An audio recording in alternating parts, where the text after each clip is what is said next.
Hi everyone, it's me again, Eric, and welcome back sa ating panibagong video. On the way po ako for today sa school ng isa sa aking mga pamangkin. Maglalakad naman po ng mga 15 to 30 minutes. At least ma-experience ko din po kung gaano kalayo ang nilalakad ng ilan sa mga estudyante papuntang school. Medyo mainit nga po yung panahon kaya hindi gaanong maputik yung dinaraanan namin ngayon. After po ng mahaba-habang walking exercise ay nakarating na din po ako. Welcome to Lilibdan Elementary School, 'di ba? Welcome ko na yung sarili ko.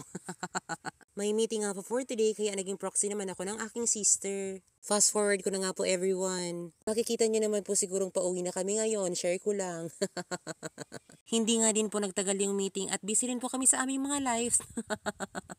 Sa sobrang init nga po ng weather condition ay kailangang magmadali itong ilan sa mga kasama ko dahil sa may kasamang bata. I also separate my ways. Syempre, may kanya-kanya kaming daanan pagdating sa dulo. Alangan naman pong sumama ko sa kanila hindi pa naman po ako gaanong sanay na tumambay.